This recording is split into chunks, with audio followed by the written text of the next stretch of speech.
डिम्पल, अरे मैंने मना किया है ना कि दीवार को गंदा नहीं करना, नहीं लिखना है दीवार पर। मम्मी मुझे बहुत सारा लिखना है और वो कॉपी में नहीं आएगा, इसलिए मैंने दीवार पे लिखा। चलो मम्मी अब आप भी बोलो। अ से अनार, आ से आम। अ से अनार, आ से आम। और मम्मी पकड़ेगी डिम्पल के कान। अरे अरे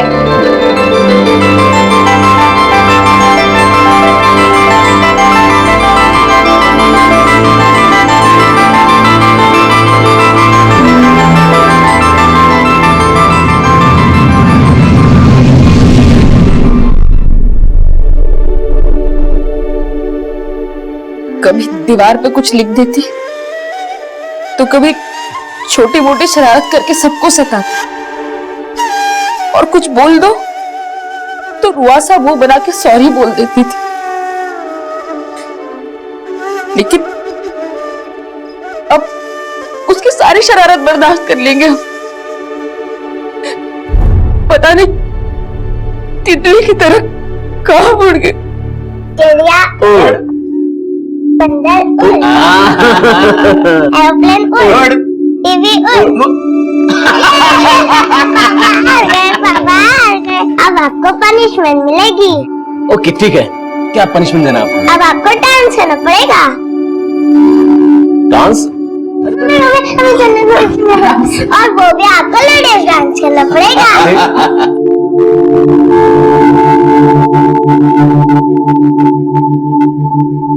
हमें हमेशा उसके इशारों पर नाचना पड़ता था।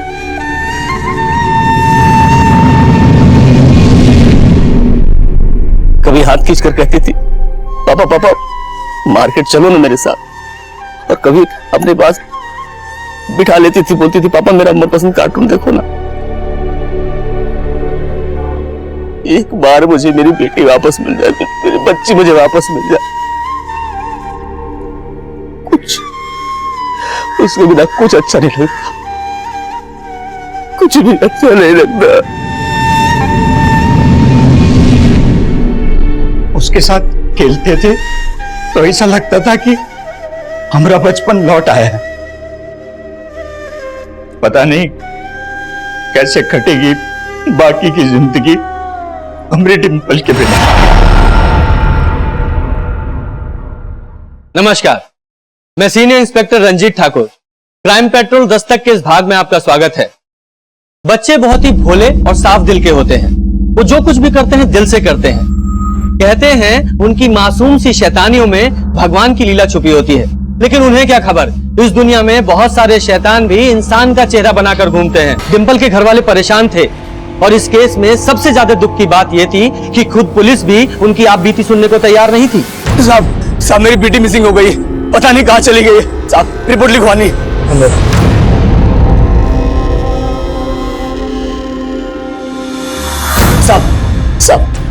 साहब हमारी बेटी खो गई साहब। एक मिनट। अरे क्या 1 मिनट साहब, मेरी बेटी खो गई, इसे ढूंढना है साहब। आप 1 मिनट बोल रहे हैं साहब। ये हमारी बेटी डिम्पल है, घर के बाहर खेल रही थी, हम जरा सा अंदर जा गए, पता नहीं कहाँ गायब हो गई। हाँ तो घर के बाहर से गायब हुई है ना, आस पड़ोस में पता करो, गई होगी किसी के घर। आप सब जगह ढूंढ लिया, कहीं नहीं मिली। अरे भाई ठीक से पता करो। अभी कुछ दिन पहले एक बच्ची की मिसिंग कंप्लेंट आई थी, उसके लिए हमने पूरा शहर छान मारा, लेकिन मिली कहाँ पर? अपने ही रिश्तेदार के घर में बैठ के आराम से टीवी देख रही थी। इसलिए बोल रहा हूँ ठीक से पता करो। साहब हम आपसे कह रहे हैं, हमने सब जगह ढूंढ लिया है, और सब 6 साल की बच्ची है, वो अपने मन से कहाँ चली जाएगी। साहब आप जल्दी कीजिए, नहीं तो पता नहीं क्या हो जाएगा उसके साथ। क्या हो जाएगा से क्या मतलब? अरे साहब समय क्यों खराब कर रहे हैं, तो जल्दी करिए ना। अब तू सिखाएगा हमें हमारा काम? हाँ तुझे क्या लगता है हम यहाँ निठल्ले बैठे हैं, हमें कोई और काम नहीं है? चलो कैसे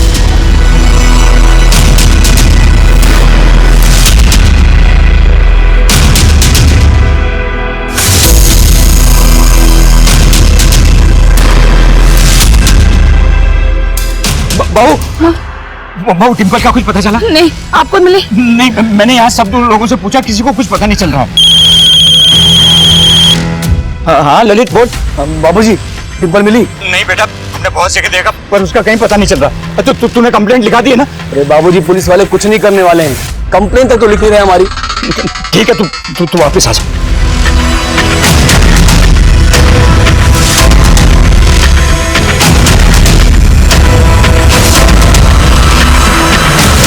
हमारी बेटी डिंपल कहीं खो गई है। वो सिर्फ 6 साल की है। उसने पीले रंग का फ्रॉक पहना था। जब वो कोई किसी को उसके बारे में कुछ भी पता चले तो हमें बताइए। एक माँ आप सबसे विनती करती हूँ, मेरी बच्ची को ढूंढ दीजिए। हमारे डिंपल को ढूंढने वाले को 50,000 रुपए का इनाम दिया जाएगा, और अगर किसी ने डिंपल को अगवा किया है तो वो भी बिना डर के हमारे सामने आए, उसकी हर मांग को पूरा करने की कोशिश करेंगे। ये हमारी डिम्पी है। अगर किसी को भी कहीं भी मिले तो हमसे आकर मिलिए।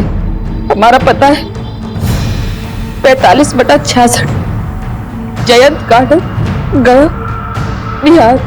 हमारा मोबाइल नंबर है 96-280। किसी कुछ भी पता चले तो आपसे विनती करते हैं कि हमें जरूर बताइए, जरूर बताइए। बाबूजी, रचना, आप लोग के मोबाइल में जितने भी नंबर हैं सब पे ये वीडियो भेज दीजिए।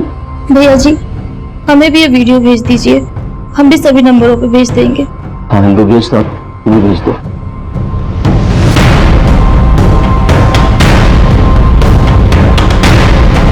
पुलिस प्रशासन! पुलिस प्रशासन! पुलिस प्रशासन! डिंपल का वीडियो सोशल मीडिया पर वायरल होते ही पूरा कस्बा उनके परिवार के साथ खड़ा हो गया है, और डिंपल के परिवार वाले पुलिस पर आरोप लगा रहे हैं कि पुलिस ने अभी तक डिंपल मिसिंग केस में कोई FIR नहीं लिखी है। अरे जल्दी हाथ चलाना, फटाफट लिखे FIR, वरना सबके सब सस्पेंड हो जाएंगे। और हाँ, तू सुन, बाहर जा और बच्ची के बाप को अंदर लेकर आ, और ध्यान से सुनना, किसी और को अंदर आने मत देना, ठीक है? चल जा फटाफट। पुलिस प्रशासन! पुलिस प्रशासन! पुलिस प्रशासन! रुको रुको, आपको साहब ने बुलाया अंदर। रुको, सिर्फ ये जाएंगे। अरे ललित जी, क्या है ये सब? हमने आपको बोला था ना, हम आपकी बेटी को ढूंढ रहे हैं, तो फिर ये बखेड़ा खड़ा करने की जरूरत क्या है? अगर आपने डिंपल को ढूंढा होता तो हमें सब करने की जरूरत नहीं पड़ती, और अगर ढूंढा है तो बताइए कहाँ है डिंपल? देख भाई, हाथ पे सरसों नहीं उगती है। हमने तुम्हारी FIR लिख ली, अब जैसे ही तुम्हारी बेटी मिलेगी हम तुम्हें इन्फॉर्म कर देंगे। अब ये राय का पहाड़ मत बनाओ। तुम्हें क्या लगता है ये सब करने से तुम्हारी बेटी मिल जाएगी? अगर आपकी अपनी बेटी खोती तब भी आप ये कहते? जब तक डिंपल नहीं मिल जाती हम यहाँ से हटने वाले नहीं। कहीं जाने की जरूरत नहीं, रक्त बीज से बचना मुमकिन ही नहीं। देवी माँ भी थक गई थी। रक्त बीज को काटती तो उसकी खून की एक एक बूंद से सैकड़ों रक्त बीज पैदा हो जाते, इसलिए उसको बना दिया छोटा सा जीव, जिसको कलयुग में कहते हैं खटमल। एक मारो तो सैकड़ों पैदा हो जाते। डर मत, बिल्कुल मत डर, वो तुझे काटेंगे नहीं, हंसाएंगे।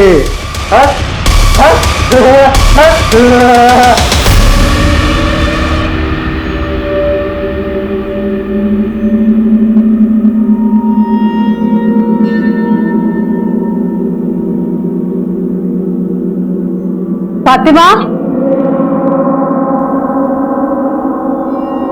फातिमा, कहाँ चली गई ये लड़की?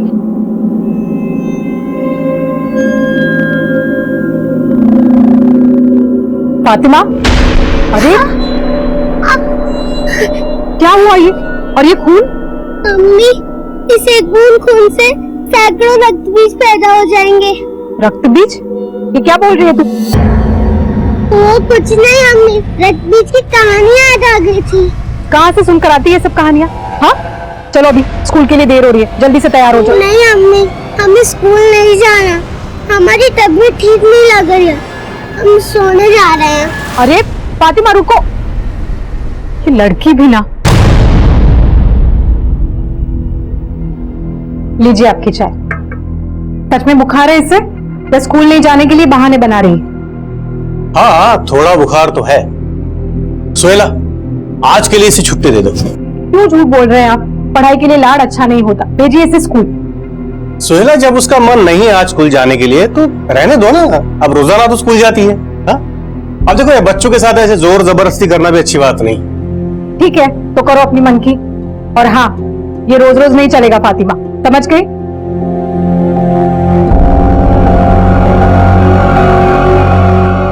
बेटा तुम इतने चुपचाप क्यों? हाँ? अच्छा, तो स्कूल में किसी के साथ तुमने आज झगड़ा किया होगा, इसीलिए आज स्कूल नहीं गई।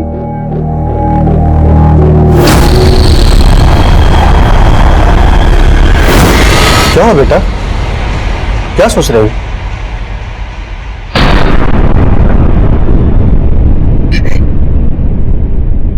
अरे क्या निकम्मी पुलिस है बाबूजी, कान पे जू तो नहीं लग रही, समझ में नहीं आता है क्या करूं। देखिए, हमको कुछ नहीं पता, हमें हमारे डिंपल चाहिए बस। ललित भैया, ललित भैया, ललित भैया, वहां कचरा पेटी के पास बहुत सारी भीड़ जमा है, जल्दी चलिए। क्या?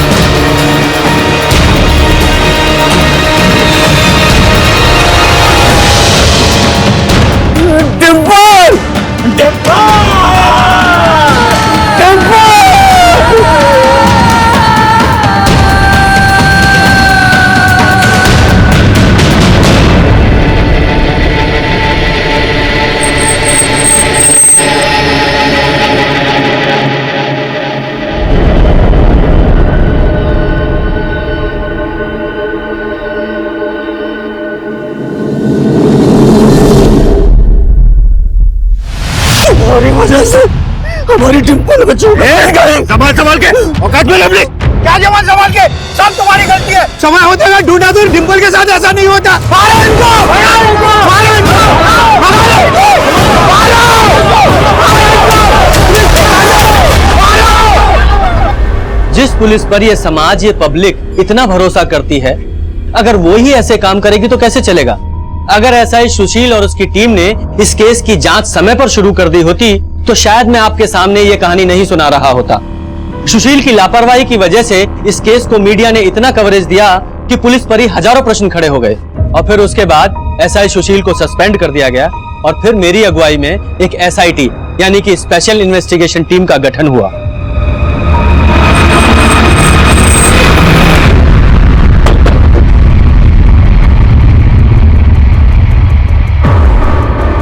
सर, यहीं पर डिंपल की कटी हुई लाश मिली थी। जब कुत्तों ने लाश के टुकड़ों खाना शुरू किया तभी पब्लिक का ध्यान यहाँ पर गया। लगभग यहाँ पूरी लाश पे फंगस दिखाई दे रही है फोटोज में। सर, वाकई में बहुत ही ब्रूटल मर्डर है, और यहाँ आसपास में भी किसी ने ना तो डिंपल को अगवा होते हुए देखा है और ना ही लाश को यहाँ पर डंप होते हुए। डिंपल की लाश यहाँ सुबह मिली थी, जाहिर सी बात है इसे रात को किसी समय फेंका गया होगा, और लगभग आधा किलोमीटर दूर है डिंपल का घर यहाँ से, है ना? तो हो सकता है डिंपल का कातिल उसके घर के आसपास ही कहीं रहता हो।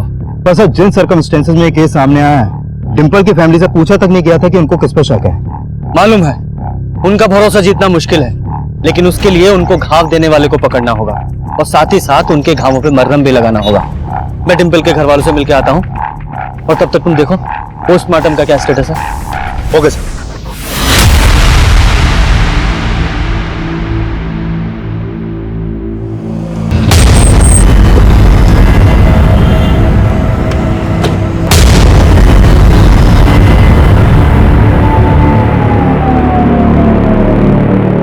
जब हमको जरूरत था तब कहाँ थे आप लोग? अब हमें आपसे कोई बात नहीं करनी है, आप जा सकते हैं। देखिए, हम मानते हैं आपके साथ बहुत बुरा हुआ है, लेकिन अब हम इस केस की दोबारा जांच शुरू कर रहे हैं। आप चाहते हैं कि डिंपल का कातिल पकड़ा जाए तो प्लीज हमारे साथ सहयोग कीजिए। क्या सहयोग करें? देखिए, हमें हमारे हाल पे छोड़ दीजिए और जाइए यहाँ से। आप नहीं छोड़ सकते। उनसी बच्ची के साथ इतनी बर्बरता करने वाला कातिल आप नहीं चाहते पकड़ा जाए? आप विस्तार से बताइए, डिंपल को आखिरी बार आप लोगों ने कब और कहां देखा था? उसने उसे नहला के तैयार किया था। ये हो गए बात, अब हम लगा देते हैं क्लिप, है ना? मम्मी, इस ड्रेस के साथ तो येलो क्लिप जाएगी, येलो क्लिप दो ना। अब तुमने येलो वाली क्लिप तो खो दी, मैं कहाँ से लाऊं? चलो अब ये वाला लगाई। नहीं मम्मी, मैचिंग खराब हो जाएगी। अच्छा बाबा, करती हूँ तुम्हारी मैचिंग, वरना पूरा घर सर पे उठा लो।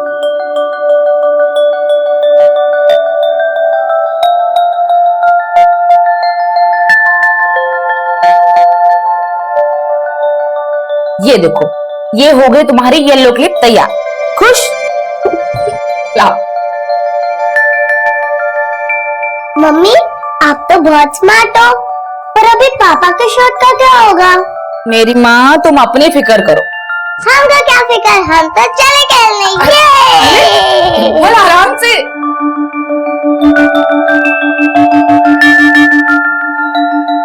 ये लड़की भी ना।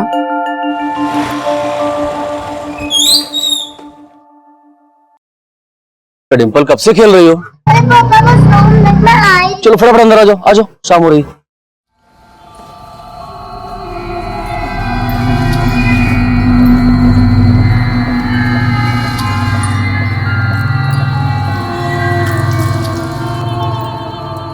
रचना, हाँ एक गिलास पानी पिलाइए। इंदु, डिम्पल को अंदर लाइए। अरे बाहर धूप में खेली, बीमार पड़ जाएगी। चाहिए? ये लीजिए। देखिए ना, हम तो डिम्पल को बोल बोल के थक गए, वो है कि सुनती ही नहीं। सुबह से खेल रही है, कुछ खाया भी नहीं है। हम खाना लगा देते, आपके साथ थोड़ा बहुत खा लेगी। ठीक है, हम फ्रेश हो गए हैं।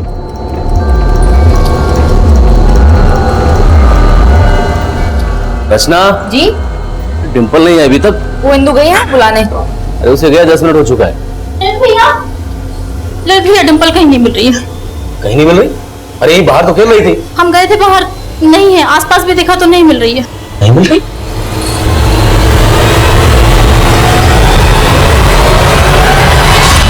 तो आपकी मेड इंदु ने सबसे पहले आपको डिम्पल के गायब होने के बारे में बताया। कहाँ है ये इंदु? अपने घर पे होगी, सुबह और शाम काम पे आती है। डिम्पल को इतनी बेरहमी से कौन मार सकता है? किसी पे शक है आपको? अवधेश।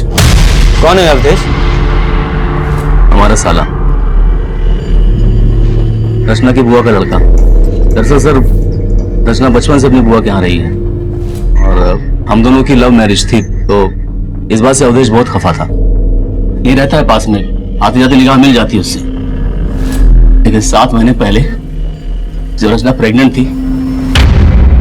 क्या बात है? छोड़ दिया क्या ने? तमीज से बात करो अवधेश। तमीज से? अपनी तमीज देखी है? साला जिस थाली में खाया उसी में छेद कर दिया। यहाँ रास्ते पर तमाशा मत करो, समझे? तमाशा कर रहा हूँ मैं। क्या हुआ? क्या अवधेश? कुछ नहीं, बस दीदी को मुबारकबाद दे रहे हैं बच्चा होने की। किस बार मुर्दा पैदा हो।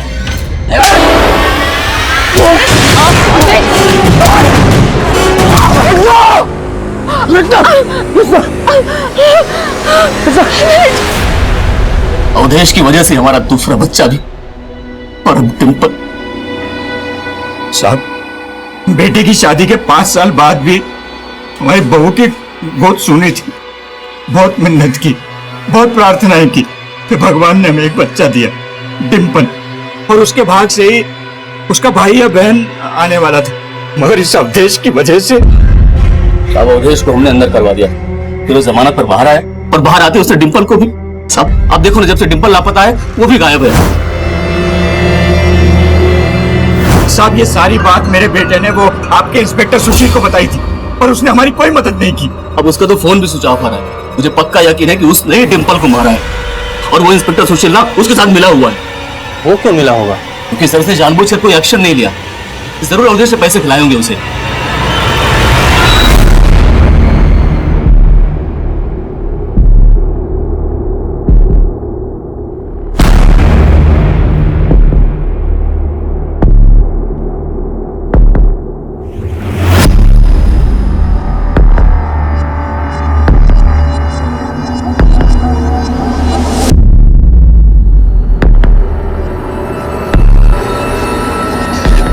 हेलो, पर्दा उठ गया।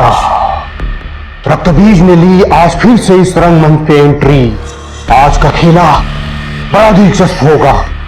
आज रक्तबीज खटमल नहीं, बल्कि मलमल की तरह मुलायम होगा। हंसा हंसा। जब मैंने चेक किया, अवधेश के घर में काफी दिनों से ताला लगा है और उसका फोन भी बंद आ रहा है। और डिम्पल के घर वालों का कहना है कि एसआई सुशील ने इस अवधेश को बचाने की कोशिश की थी। सर मैं एक काम करता हूँ, पता करता हूँ कि अवधेश और इस एसआई सुशील के बीच में क्या कनेक्शन है। वैसे मैंने अवधेश का फोन नंबर और उसके फोन का IMEI नंबर सर्विलेंस पे डलवा दिया है। गुड। डिम्पल के फादर ललित का कहना है कि उन्होंने डिम्पल को घर के बाहर खेलते हुए देखा था, और जब उन्होंने अपनी मेड इंदु से कहा कि वो डिम्पल को घर के अंदर ले आए, तो मेड ने तुरंत आकर कहा कि वो खो गई है। मतलब उसका कहना है कि डिम्पल सिर्फ चंद मिनटों में घर के बाहर से गायब हो गई। यही बात खटक रही है। इस इंदु को भी समझना पड़ेगा। आने बुलाओ सर।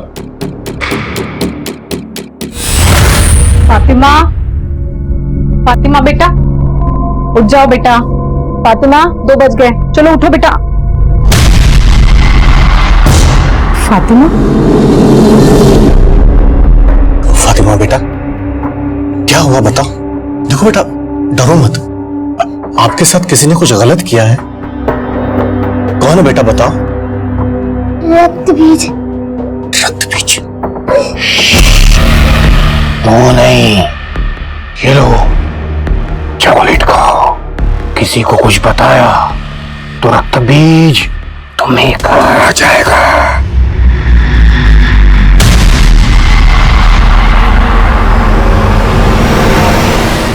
साहब हमने कुछ झूठ नहीं बोला था साहब। जब साहब ने हमें डिम्पल को बाहर देखने भेजा तब वो वहाँ हमें नहीं मिली, और इधर उधर भी हमने बहुत ढूंढा साहब, पर वो हमें कहीं नहीं मिली। अब इतने से टाइम में वो खुद से तो गायब नहीं हो गई होगी, जरूर से किसी ने जबरदस्ती उठाया होगा। हाँ साहब, वो किसी के भी घर नहीं जाती थी साहब। तुम्हारे घर भी नहीं? हमारे? साहब आप हम पे शक कर रहे हैं? हाँ शक कर रहे हैं। ये अपनी नौटंकी बंद कर। या तो तूने डिम्पल को गायब किया है या तेरी मदद से किसी और ने। नहीं साहब, हमने ऐसा कुछ नहीं किया। हम तो पहले भी बोले थे कि ये रक्त बीज का काम होगा, लेकिन हमारी बात किसी ने सुनी ही नहीं साहब। रक्तबीज? ये रक्तबीज कौन है? हमने भी सिर्फ नाम सुना है साहब, देखा नहीं है।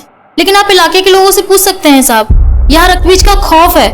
इलाके की बहुत सारी लड़कियों का रेप कर चुका है साहब, और एक तो हमारी ही सहेली थी। कुछ भी बोले जा रही है। डिम्पल के पेरेंट्स ने किसी रक्तबीज का नाम नहीं लिया है। वो इसलिए साहब क्योंकि सबको लगता है कि पुलिस ने रक्तबीज को जेल में डाल दिया है, लेकिन रक्तबीज बहुत जादुई आदमी है साहब। वो जेल से भी गायब हो सकता है और किसी को भी गायब कर सकता है साहब।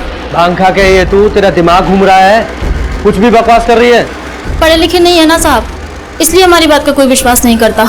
लेकिन हमको हमेशा लगता है कि रक्तबीज हमारे भी पीछे पड़ा है। आते जाते लगभग रोजाना वो हमारा पीछा करता है साहब। आज भी हमको ऐसा लगा साहब, लेकिन पीछे पलट के देखा तो वो छूमंतर हो गया था। बड़ा ही विचित्र है रक्तबीज। सब हमको वहमी बोलते हैं, लेकिन हमको तो लगता है साहब रक्तबीज ही डिम्पल को गायब किया है। इंदु एक ऐसी सस्पेक्ट थी जिस पर डिम्पल के घर वालों ने कोई शक नहीं जताया था, और जिस अवधेश नाम के आदमी पर उन्होंने शक जताया था वो गायब था, और उसके खिलाफ हमने लुकआउट नोटिस भी जारी किया था। लेकिन जो अटपटा बयान इंदु दे रही थी, असल में उसमें भी एक सच्चाई थी। रक्तबीज नाम का एक सीरियल मॉलेस्टर था, और हमने चेक किया वो पिछले 1.5 साल से जेल में बंद था। सर इंदु का यह बयान सही है कि 1.5 साल पहले तक उस इलाके में रेप और मोलेस्टेशन की कई घटनाएं हो रही थी, और उन वारदातों को अंजाम देने वाला एक शख्स रक्तबीज नाम से फेमस था। और सर 1.5 साल पहले उस इलाके की भीड़ ने इस निरंजन नाम के आदमी को एक लड़की को छेड़ते हुए पकड़ा था। सुनना, ए बात तो करना एक बार। सुन तो सही, मेरी बात तो सुन कम से कम। अरे ये तो वही रक्तबीज है ना। ये रुक। सर उस भीड़ के लोगों का दावा था कि निरंजन ही रक्तबीज है, लेकिन सर ये निरंजन 1.5 साल से लगातार यही बोले जा रहा है कि वो रक्तबीज नहीं है। और सर ये रक्तबीज अपने विक्टिम्स पे कोई डीएनए भी नहीं छोड़ता है, इसलिए ये भी नहीं प्रूव हो पाया है कि निरंजन सही बोल रहा है या झूठ। लेकिन लोगों का गुस्सा देखकर कोर्ट ने ये ऑर्डर दिया था कि अगली सुनवाई तक निरंजन को जेल में रखा जाए, और निरंजन के अंदर होने के बाद से उस इलाके में घटनाएं होना भी बंद हो गई हैं। घटनाएं हुई नहीं या रिपोर्ट नहीं की गई। हो सकता है असली रक्तबीज अभी भी बाहर हो, और इस निरंजन को असली रक्तबीज समझकर भीड़ ने टारगेट कर लिया हो। मतलब आप मान रहे हैं कि रक्तबीज भी डिम्पल का गुनहगार हो सकता है? एक टीम बनाओ और इस रक्तबीज को खोजो। अगर कोई ऐसा मोलेस्टर डिम्पल का गुनहगार है तो वो रेप विक्टिम भी हो सकती है। उसकी पोस्टमार्टम रिपोर्ट का क्या हुआ? फिर 1-2 दिन में आ जाएगी।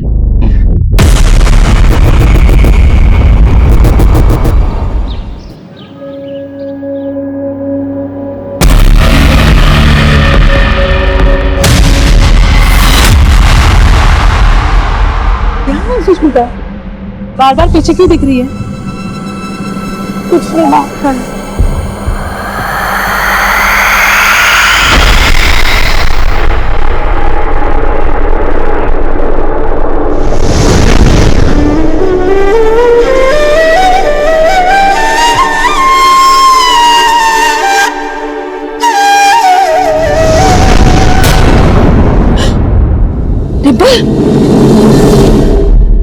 देखो बहू, हम जितने बार डिम्पल का फोटो देखोगी उतने बार पगला जाओगी। तो पगला जाने दीजिए हमको।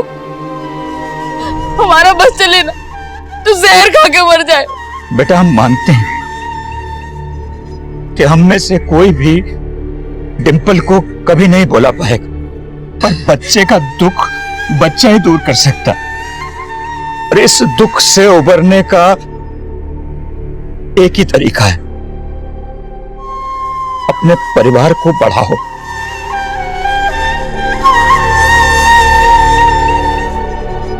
बेटा हमारी जिंदगी तो कट गई, पर तुम दोनों बिना संतान के अपना बुढ़ापा कैसे काटोगे?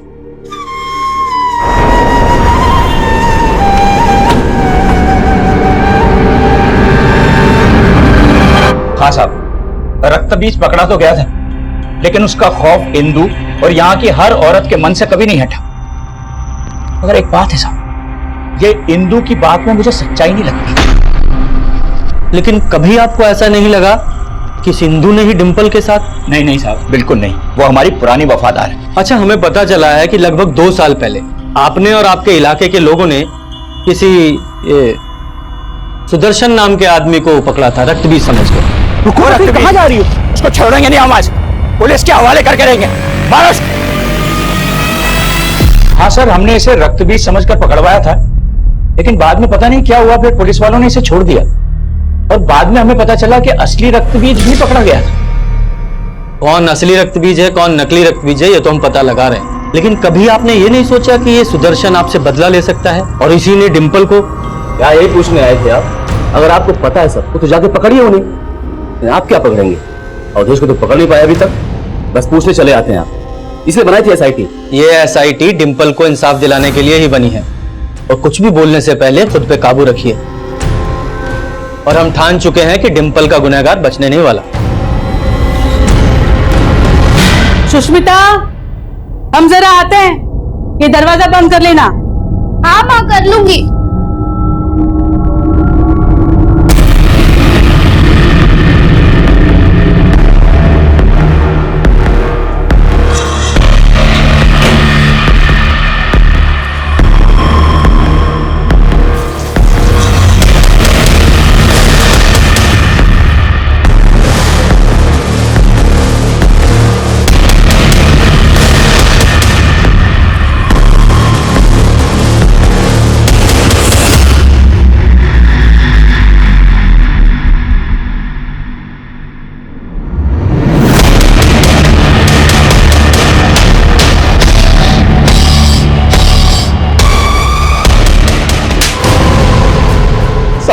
साहब हम मानते हैं कि डिंपल के दादा की वजह से हमने उस भीड़ से और पुलिस वालों से मार खाई थी साहब, तो साहब उन्हें कोई गलतफहमी हुई थी।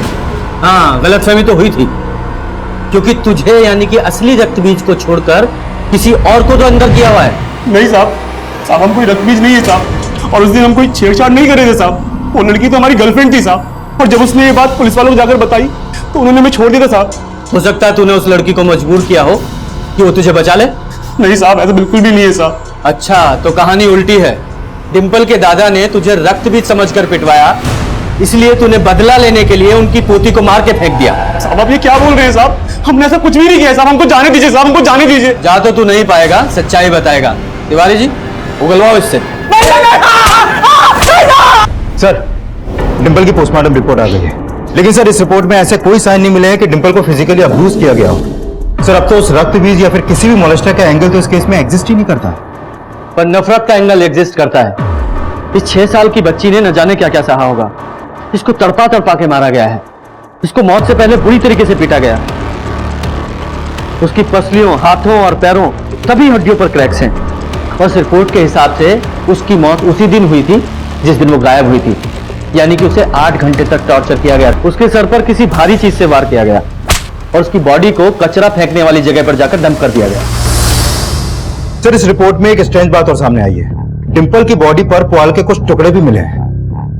इसका मतलब उसे किसी ऐसी जगह पर रखा गया था जहां पुआल था, यानी कि वही क्राइम सीन है, उसे वहीं टॉर्चर किया गया। लेकिन सर हम ढूंढेंगे कैसे, क्योंकि उस इलाके के हर दूसरे घर में पुआल होता है। तो हम उस इलाके के सभी घरों का सर्च वारंट निकलवाएंगे। इस अवधेश की क्या खबर है?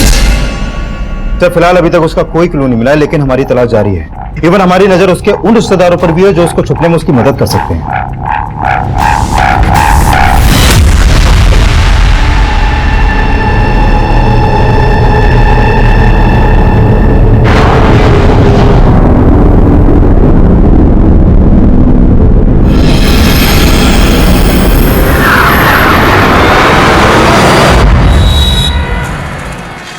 सुष्मिता, उठो बेटा।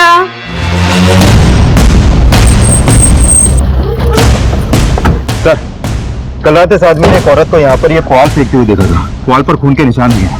ये देखिए सर। उस औरत को पहचानते हो? नहीं साहब, हम दूरी पे थे और अंधेरा था तो औरत को नहीं पहचान सके। सर, डिंपल की बॉडी पर भी ठीक इसी तरीके के पुआल के टुकड़े मिले थे और ये ब्लड सूखा हुआ है। कहीं ये डिंपल का ब्लड तो नहीं? डिंपल की बॉडी 1 हफ्ते पहले डंप की गई थी और इस आदमी ने उस औरत को कल रात को ये पुआल फेंकते हुए देखा। आपका मतलब ये ब्लड किसी और का है? हो सकता है, लेकिन फिर भी तुम इस ब्लड को डिंपल के ब्लड ग्रुप से मैच करा के देखो और जल्दी से पता लगाने की कोशिश करो कि वो औरत कौन है जिसने ये पुआल रात को यहाँ फेंका। Excuse me sir. हेलो। ठीक है सर, अवधेश को पटना में देखा गया और पटना के जिस एरिया में उसे देखा गया उस एरिया में उसके एक मौसा रहते हैं। उठवाओ उस अवधेश को।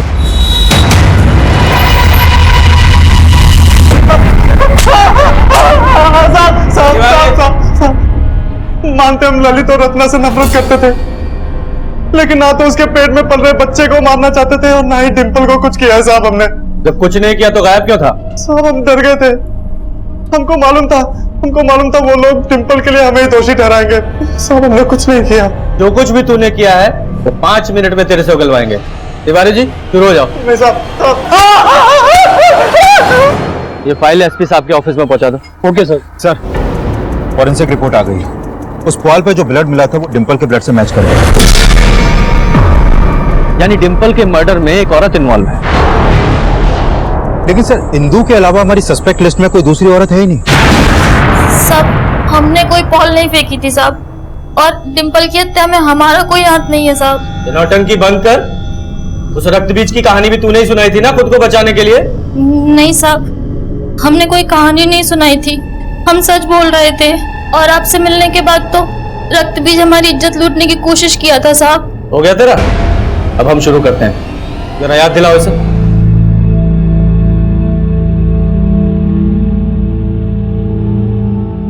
कृष्णा, कुछ खा लो।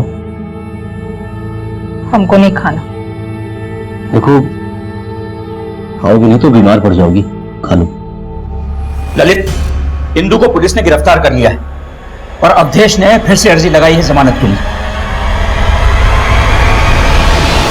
तो ना तो अवधेश कुछ उगल रहा है और ना ही इंदू। सर, हमने इंदू के घर की भी तलाशी ली थी, लेकिन वहां पर ऐसे कोई भी ब्लड ट्रेसेस नहीं मिले। अगर वो औरत हिंदू नहीं थी फिर कौन हो सकती है जिसने वो पुआल फेंका और जिस पर डिंपल का ब्लड मिला? उस एरिया में लगभग 50-60 घर होंगे और आई एम श्योर वो औरत वहीं कहीं रहती होगी। एक काम करो, वहां रहने वाली सभी फैमिलीज की एक लिस्ट बनाओ और चेक करने की कोशिश करो कि वो ऐसी कौन सी फैमिली है जिसके पास डिंपल की हत्या का मोटिव हो। चलो सर।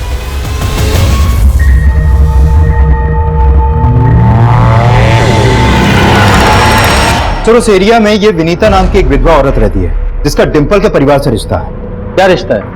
सर, ये विनीता डिंपल के दादा विश्वनाथ की भतीजी है और पिछले 2 सालों से इन दोनों परिवारों के बीच में बोलचाल बंद है। लेकिन सर, हैरानी की बात तो यह है कि विनीता की एक बेटी थी सुष्मिता, जो रक्तबीज की विक्टिम थी। सर, एक्चुअली 2 साल पहले सुष्मिता का रेप हुआ था, जिसके बाद इसने सुसाइड कर लिया था और तभी से इन दोनों परिवारों के बीच में बोलचाल बंद है। ये सुष्मिता तो विक्टिम थी ना रक्तबीज की, फिर इसकी माँ ने डिंपल के परिवार से बोलचाल क्यों बंद कर दी थी?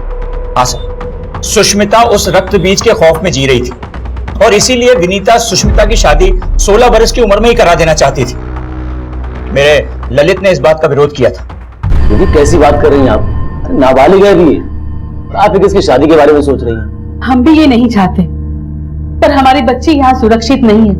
कल को उस रक्त बीज ने कोई ऊंच नीच कर दी तो कोई इसका हाथ नहीं थामेगा। दीदी, सुष्मिता 16 साल की है बस, और इस उम्र में शादी करना गैर कानूनी होता है। पता है आपको, जेल भी हो सकती है। पर हमने तो अच्छे के लिए सलाह दी थी, लेकिन फिर उस रक्तबीज ने सुष्मिता का रेप कर दिया। उसके बाद उसने आत्महत्या कर ली और दीदी को लगा कि हमने उनकी बेटी को छीन लिया। तुम्हारी वजह से मेरी बच्ची को मैंने खो दिया। इसने उस दिन मेरी बच्ची को शादी करने से नहीं रोका होता तो मेरी बच्ची जिंदा तो होती। वो तो हमसे इतना नाराज हो गई थी कि बातचीत तो क्या, हमें राखी बांधना तक छोड़ दिया था।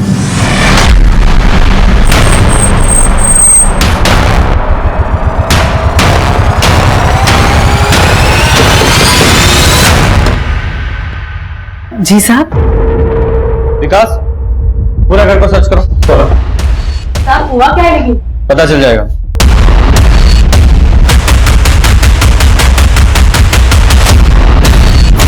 हाँ, ललित को हमारी बच्ची सुष्मिता की मौत का जिम्मेदार मानते हैं, लेकिन अगर हमें मारना होता तो उस दरिंदे रक्तबीज का खून करते। उस ललित की बच्ची से हमारा कोई लेना नहीं था। लेकिन उसके फादर से तो थी। दुश्मनी नहीं थी साहब, सिर्फ मनमुटाव था। और हम इतने भी गए गुजरे नहीं हैं कि किसी की हत्या कर दे। सर, कुछ भी सस्पिशियस नहीं है। लेकिन इस केस में हम विनीता को क्लीन चिट नहीं दे सकते। लेकिन सर, अगर हमारी सस्पेक्ट लिस्ट में विनीता है तो इंदु के उस बयान में भी सच्चाई हो सकती है कि कुछ दिन पहले रक्तबीज ने उसको मॉलेस्ट करने की कोशिश की थी। इस केस में रक्तबीज का नाम बार बार उठ रहा है। कौन है ये रक्तबीज? ये निरंजन जो पिछले 1.5 साल से जेल में बंद है, या वो सुदर्शन, या फिर कोई और जो अपनी पहचान बदलकर बाहर घूम रहा है? लेकिन सर, डिंपल को तो मॉलेस्ट नहीं किया गया था, फिर रक्तबीज को उसके मर्डर से कैसे जोड़ सकते हैं? अब कोई क्रिमिनल कब, क्यों, कहां और कैसे क्राइम करेगा, इस बात का अंदाजा नहीं लगाया जा सकता। लेकिन सर, इस समय रक्तबीज को ढूंढना अंधेरे में तीर चलाने से कम नहीं है, क्योंकि इस वक्त हमारे पास ऐसा कोई क्लू नहीं है जिसको लेकर हम उसकी तलाश शुरू कर सकें। विकास, एक काम करो, ये रक्तबीज के जितने भी विक्टिम्स हैं ना, उन सबकी डिटेल्स निकालो। Sure sir. सर, 1.5 साल पहले निरंजन की गिरफ्तारी से पहले तक रक्तबीज के खिलाफ कुल 27 केस दर्ज हुए थे, जिसमें से ये सुष्मिता इकलौती लड़की थी जिसने सुसाइड किया था। और सर, ये फातिमा, 7 साल पहले फातिमा की मां ने सबसे पहले रक्तबीज के खिलाफ केस दर्ज किया था। तो सबसे पहले इस फातिमा और उसकी फैमिली से जाके मिलते हैं।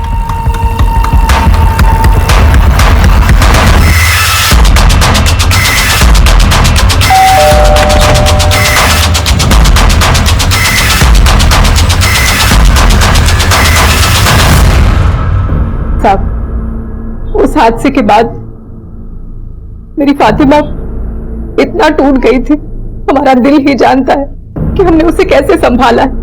सिर्फ 9 साल की उम्र में ही इसके साथ। ये लो चॉकलेट खाओ। किसी को कुछ बताया तो रक्तबीज तुम्हें खा जाएगा।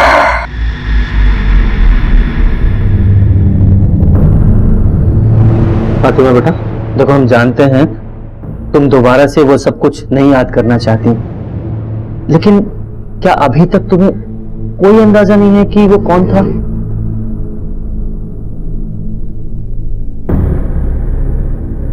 हो सकता है वो तुम्हारे आसपास का ही कोई हो। कुछ तो याद होगा तुम्हें।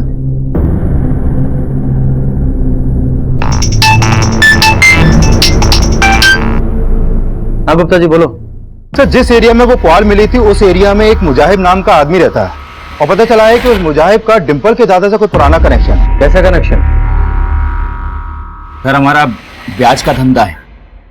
हमने मुजाहिब को 1 लाख रुपया दिया था ब्याज पर, और उसने वो पैसा आपको वापस लौटाया? लौटाया, थोड़ी देर की, पर लौटाया। सूद समेत उसने लौटा दिया। हाँ गुप्ता जी, बोलो। सर, मैंने इस मुजाहिब के बारे में पता किया। वो उस इलाके में अपनी बीवी के साथ रहता है। सर, मुजाहिब की बीवी वसीम की कजन है।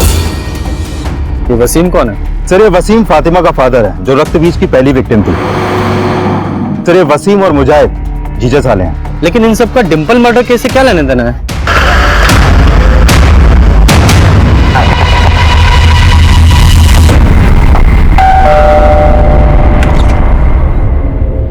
मुजाहिब। हाँ साहब। तुम्हारे घर का सर्च वारंट है हमारे पास। Search warrant? पूरा घर सर्च करो। लो, कमरे में चेक करो।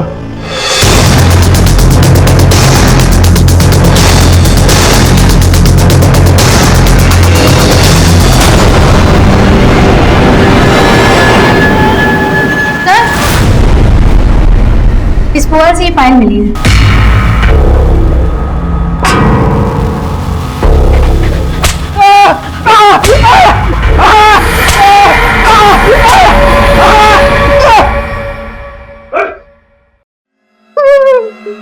तेरे घर से जो पायल मिली थी वो डिंपल की थी, उस पर जो खून लगा हुआ था वो भी डिंपल का ही था। अब सारी सच्चाई बताओ वरना इतना कूटेंगे। बोल तुम्हारी। नहीं सर, बता दे सर। अब हमें उस विश्वनाथ से बदला लेना था साहब। हमने उस विश्वनाथ से 1 लाख रुपए ब्याज पे उधार लिया था। एक बार हमें ब्याज देने में जरा सी देरी क्या हो गई, उसने पूरे मोहल्ले के सामने हमें बेइज्जत कर दिया साहब। यार मुजाहिद, अरे छोड़िए, तेरे को बोला था ना 10 तारीख, आज 23 तारीख हो गई, ब्याज क्यों नहीं दिया तूने अब तक? बोल। देखिए विश्वनाथ जी, घर चल के बात करते ना, ऐसे रास्ते में तमाशा मारना अच्छा लगता है आपको? अरे मैं तेरे जैसे लोगों के घर में नहीं घुसता, समझा? और मुझे ब्याज नहीं चाहिए, असल चाहिए, आज की आज। साहब उसके कुछ दिन बाद ही पैसा उसके हम मुंह पर मार के चले आए थे साहब, और दिल में तो आया कि हम उसको वहीं गाड़ दें, लेकिन हमें उससे उसके जिगर के टुकड़े को छीनना था साहब। वो यही बोलता था अपने डिंपल को अपने जिगर का टुकड़ा, और इसके लिए हमने वसीम को साथ मिलाया।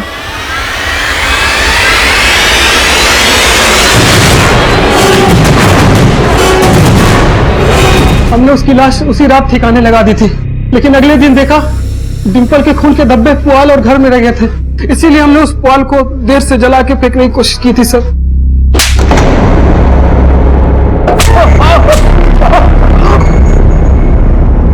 तुझे क्या लगा हमें कभी पता नहीं चलेगा कि तू ही असली रक्तबीज?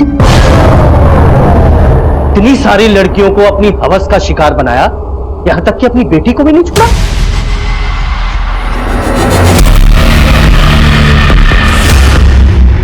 और इतने सालों तक अपनी बीवी को भी डरा धमका के रखा ताकि वो तेरी इस नीचता के बारे में किसी को बता ना सके। और वो तेरा साला मुजाहिद, वो तेरे बारे में सब कुछ जानता था, इसलिए उसके ब्लैकमेल करने पर तूने डिंपल को अगवा करने में उसका साथ दिया। तेरे जैसा नीच और कुकर्मी इंसान इस पूरी दुनिया में नहीं मिलेगा।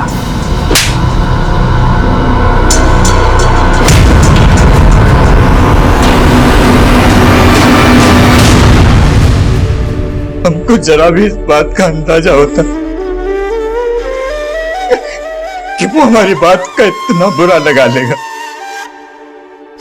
हम उससे सूद तो क्या असल भी कभी नहीं मांगते।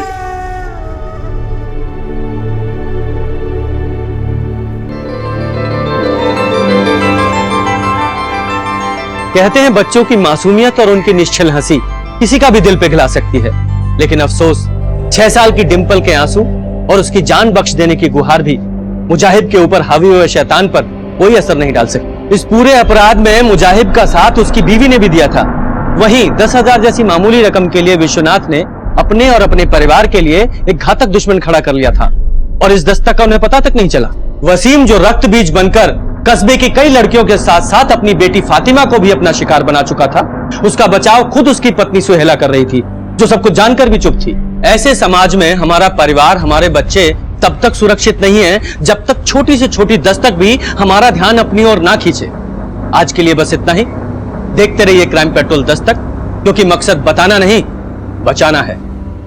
जय हिंद। इस तरह के और भी एपिसोड देखने के लिए हमारे चैनल को सब्सक्राइब करें और बेल आइकन दबाना ना भूलें।